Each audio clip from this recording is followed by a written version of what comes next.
Hi, I'm Hal Cranmer with Airline Pilot Investing, and in this video I intend to give you all the details to make your bedroom stand out and be a big help in either renting or selling your property. First, I'll cover general aspects of your bedrooms for both situations, and then I will describe specific ideas that help you rent it or sell it. Some of the ideas may be different for different areas in which you live, but in general there should be no dramatic differences. Bedrooms are one of the most important rooms in the house for both renting and selling properties, besides bathrooms and kitchens. I would argue that bedrooms are the most important room for renting properties. The first thing a Craigslist ad for rental property asks you to fill out is the amount of bedrooms the unit has. Same with Postlets. And same with Rentometer.com when checking out rents in the area. In other words, Rentometer thinks there are only two factors that determine what you can rent your property for: location and number of bedrooms. Bedrooms are extremely important when selling your house as well. The price of a house for sale can go up dramatically depending on the number of bedrooms. Potential buyers will generally search for a house with a certain number of bedrooms, but many times they will search for one bedroom more than they are looking for in order to get an extra room. Maybe they think they will have kids one day and need to expand. Or maybe they want an office. In any case, they are searching for one more bedroom. They will also be willing to pay extra for that bedroom. If you are offering a great price on a rehab project because you bought it at a great price, the number of bedrooms can make a big difference in how quickly it sells. So before we get into how to stage and set up your bedrooms, let's talk about how to maximize the number of bedrooms in a unit. There are some requirements for a room to be called a bedroom, both by local governments and by realtors selling your property. Those requirements are for comfort and safety. You can look up specific requirements at your local zoning and code enforcement offices, but generally bedrooms need to be a certain size, have a closing door, have an alternate means of egress to the outside, have a source of heat, include a smoke alarm, and possibly a carbon monoxide alarm. You would be surprised at how small a bedroom can be and still be considered a bedroom. In my area, they can be as small as 70 square feet, which is a 7 by 10 foot room. That's pretty tiny. Generally, you want to imagine a double bed, which is 54 inches by 75 inches, fitting in the room so people can walk around or put a dresser in the room. Remember too, it's not that hard to move walls around and make the rooms bigger, as long as the walls are not load-bearing. Even if they are load-bearing, you can still put a header in place and open up the room.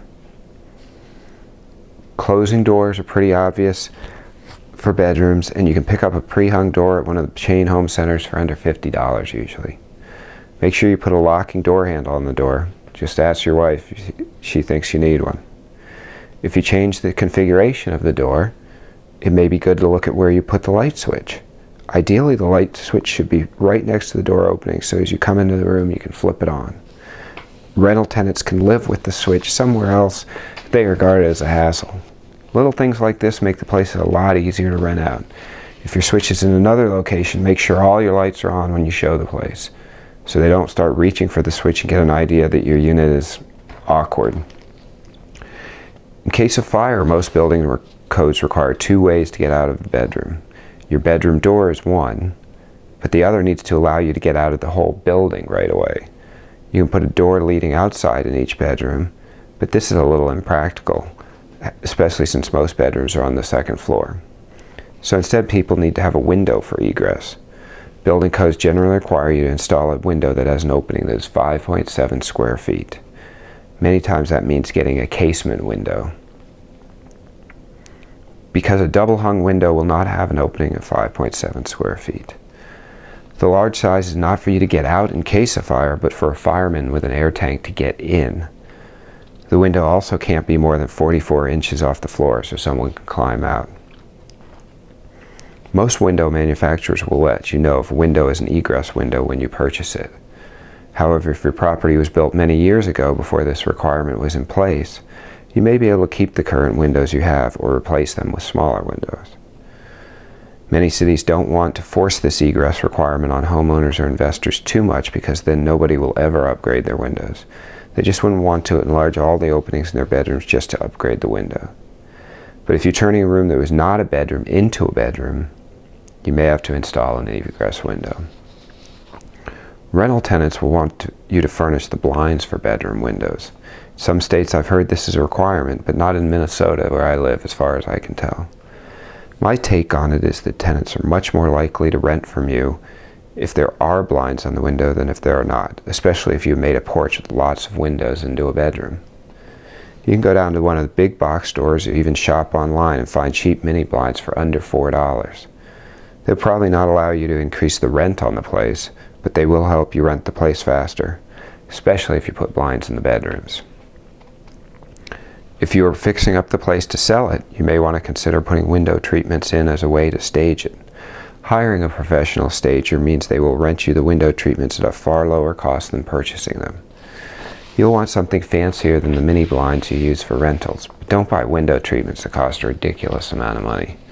After all, we're pilots. A curtain hanger and some nice curtains can usually add a really sellable look to a bedroom.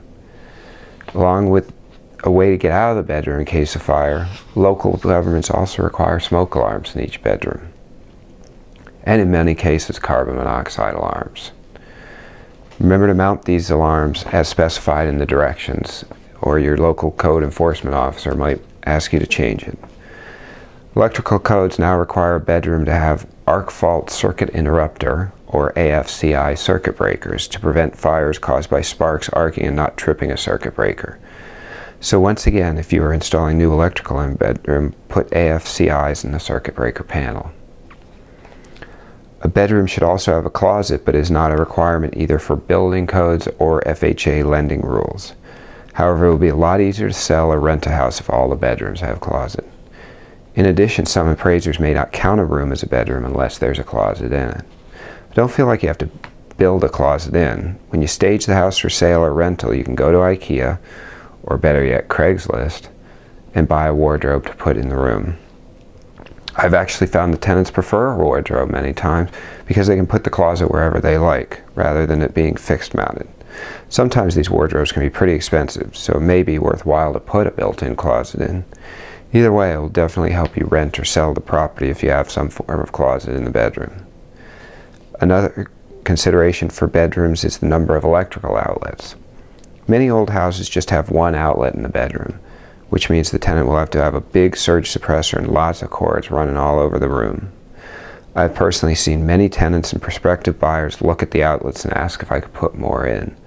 It is possible to put more in, but you will either have to add raceway to the wall connecting one outlet to the other, trench through the wall, not recommended if you can avoid it, go through the basement if the bedroom's on the first floor, or possibly bust through the wall if there's an outlet in the room on the other side. Maximizing the number of bedrooms in your property is a great way to increase your rental income or sale price. It is much harder to sell a single-family home that has one bedroom than it is to sell one that has 3 to 5 bedrooms. 2 bedrooms are harder to sell than 3 to 5 as well, but not as difficult as a 1 bedroom. One exception to this rule is multifamily houses. 1 and 2 bedrooms make good rentals in a multifamily building, and you can purchase them for much lower prices in many cases if previous landlord is not good at renting them out. I've even made 4-season porches into bedrooms with no problem renting it out to college kids. In fact, my highest price rental has a porch that acts as a bedroom. There are lots of windows that might seem to give a little too much visibility to the street, but it's nothing some blinds can't take care of. Don't go too overboard either though. More than 5 bedrooms probably means you're buying higher end investment property. The market for 6-bedroom houses and above is pretty small. I would advise staying away from these high-end houses because you're going to sink a lot of money into it and have trouble selling it, especially in this down market. In cases where a seller has tried to put up a wall and split rooms into extra bedrooms, it may make more sense to reduce the number of bedrooms and make other rooms bigger. Very few people want an extra bedroom in exchange for a tiny living room that they may not be able to even fit a couch into. This is a picture of a triplex I own. The owner had divided the living room of a 1-bedroom unit in order to make a 2-bedroom unit. As you can see, we took out the wall, which made for a much bigger living room, and advertised it as a 1-bedroom. We are actually advertising it for a higher rent than he had it as a 2-bedroom.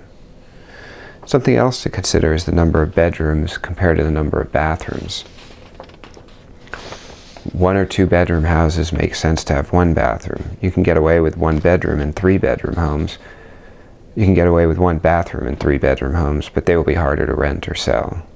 4 bedroom homes and above with 1 bathroom will be on the market a long time, and you will have a lot of trouble selling. You may be able to rent a 4 bedroom 1 bath house, but it will rent for a lot less than a 4 bedroom 2 bath house.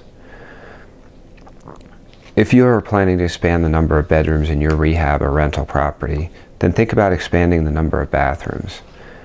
If expanding the bathrooms seems expensive or impractical, the plumbing won't work out, then work on making the existing bedrooms more appealing. Think about the layout of the bedrooms as well.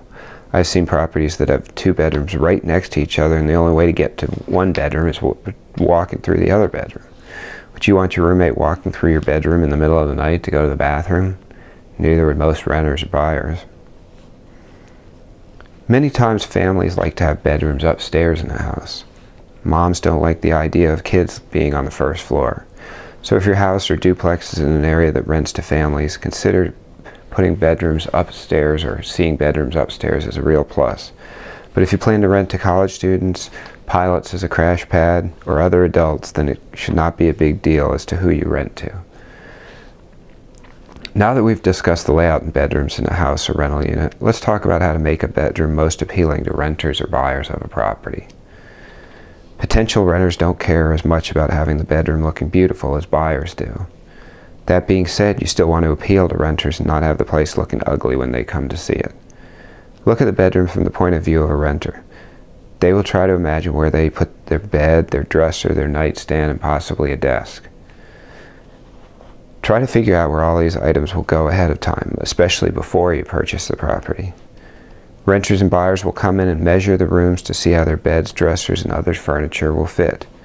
If they can't make the furniture fit, they'll move on to the next house. When you are renting a place out, you may or may not have renters already living there. If you don't have renters, hopefully it's because you just purchased the property and are fixing it up, not because you're in between tenants. Vacancies do happen, but if you stay on it early, you can minimize the amount of rent you lose. If you do have renters, then you'll have to work with them to get the unit ready to rent. In both occupied and unoccupied rentals, prospective renters are looking for a clean bedroom that will fit their stuff. Therefore, the number 1 priority is to have the bedroom looking clean. Have the room and the whole unit professionally cleaned before you start showing it if the place is vacant. If there are renters in the unit that are planning to move out, you will need to work with them to make the place look clean. Putting a clause in the current tenant's lease requiring them to keep their apartment clean is one of the most effective ways of getting the tenant to work with you. However, what they consider clean and what you might consider clean can be worlds apart. So you might want to create a checklist of what you consider acceptable and give this to the tenants. For the bedroom, I want the floor either swept or vacuumed, the walls wiped down if there are smudges, and any holes patched and painted, the blinds and windows clean, and the shelves and closets dusted. Prior to me showing the place, I would ask them to make the bed and pick up any clothes or any clutter around the bedroom. If they have a desk, it'd be great to have them clear everything off it. Closets should have clothes arranged neatly, and dresser drawers should be closed. Remember also to change any burnt out light bulbs so the room can be well lit when a prospective tenant takes a look at it. You may have trouble motivating a tenant to do all this, so many times I will tell them that if not done, I will have to hire a professional cleaner and take the amount out of their security deposit.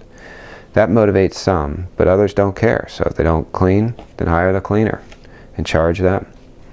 That wraps up what you should know about bedrooms in a rental or flip.